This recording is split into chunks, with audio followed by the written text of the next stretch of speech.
বিরতির পর স্বাগত। এবার হাওড়া ব্রিজ তার সাথে হাওড়া নদীর উন্নয়নে কিন্তু বিশেষ জোর দেওয়া হয়েছে। রিভার ফ্রন্ট ডেভেলপমেন্ট প্রজেক্টের আওতায় হাওড়া নদীর উন্নয়নের পরিকল্পনা মাফিক কাজ এবার এগিয়ে চলেছে। এই উন্নয়নের কাছে কিছু কিছু খাস জমি দখলমুক্ত করা হচ্ছে, দখলমুক্ত করছে রাজ্য সরকার।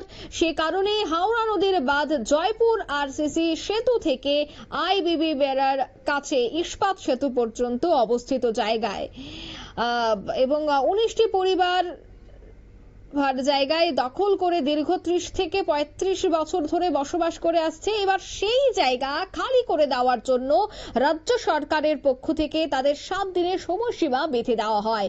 আজ সেই পরিবারগুলি মহকুমা শাসকের সাথে সাক্ষাৎ করেন এবং তাদের পুনর্বাসনের দাবি জানানো হয়। কারণ একদিকে হাওড়া নদীর উন্নয়নে পরিকল্পনা মাফিক কাজ চলছে, সেইদিকে বেশ কিছু জায়গায় উচ্ছেদ অভিযান চলছে এবং যারা সরকারি জায়গা দখল করে বছরের পর বছর বসবাস করছে তাদেরকে এবার নোটিশ দেওয়া হচ্ছে। ঠিক তেমনি কিন্তু 30 থেকে 35 বছর যাবত যারা এই এলাকায় বসবাস করছেন তাদেরকেও আজ নোটিশ দেওয়া হয়। তারপরে তারা মহকুমা শাসকের সাথে দেখা করেন এবং পুনর্বাসনের দাবি তারা জানায়। ঠিক তারা কি বলছেন শোনাচ্ছি।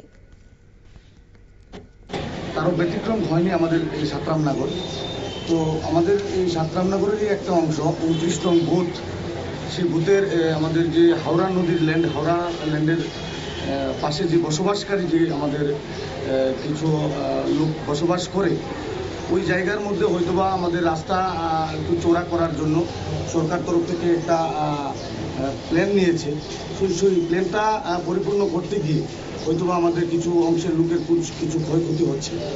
তো সেই বিষয়টার উপর ভিত্তি করে এসডিএম থেকে একটা রিপোর্ট বা একটা নোটিশ তাদেরকে করেছে যে 7 দিনের মধ্যে আপনারা ওই জায়গাটা ছেড়ে দেওয়ার জন্য। তো আমাদের মেন মূল বক্তব্যটা হলো যে আমাদের যে এই লোকগুলা থাকে আজকে প্রায় কেউ 30 বছর, কেউ 40 বছর যাবত ওই জায়গাতে বসবাস করছে। কেউ রিক্সা চালায়, কেউ যুগালি কাজ করে, কেউ অন্যের বাড়িতে বাসা বাড়িতে কাজ করে, কেউ অন্যান্য ছোটো ছোটো কাজকর্ম করে তাদের সংসার প্রতিপালন করছে।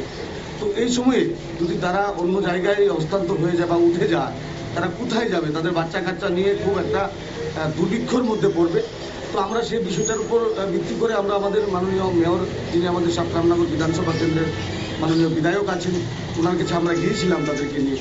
তো বিধায়ক আমাদেরকে আশ্বস্ত করেছেন যে আপনারা টেনশন করার কিছু নয়, আপনারা এসডিএম স্যারের সঙ্গে গিয়ে কথা বলুন, সাক্ষাৎ করুন, উনি কি চায় বা ওনার রূপরেখা কি আপনারা জানতে চেষ্টা করুন।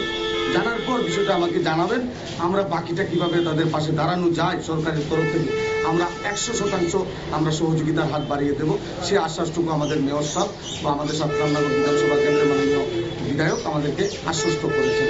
তার জন্যই আজকে তাদেরকে নিয়ে আমরা এসডিএম সাহেবের সঙ্গে সাক্ষাৎ। আমার সঙ্গে উপস্থিত এখানে আছেন আমাদের 29 সাতরামনগর মণ্ডলের 29 নং বুথের বুথ সভাপতি আমাদের কাজল, আমাদের ডাকনাম কাজল সরকার, এবং আছেন আমাদের বুথের অন্যান্য। আপনারা কি চান? আমরা চাই তাদেরকে একটু পুনর্বাসনের ব্যবস্থা যদি করা হয়, তাদেরকে ক্ষয়ক্ষতির মাধ্যমে যদি আমাদের একটু পুনর্বাসনের ব্যবস্থা, অল্প কিছু জায়গা হলেও যদি তাদেরকে দেওয়া হয়, তাহলে তারা বাচ্চা কাচ্চা নিয়ে, ছেলে মেয়ে নিয়ে তারা একটু সুন্দরভাবে পরিবেশের মধ্যে থাকতে পারে। সেইটুকু দাবি আমরা আজকে এসডিএম সাহেবের সঙ্গে রাখি। কতটা ফ্যামিলি রয়েছে আজকে?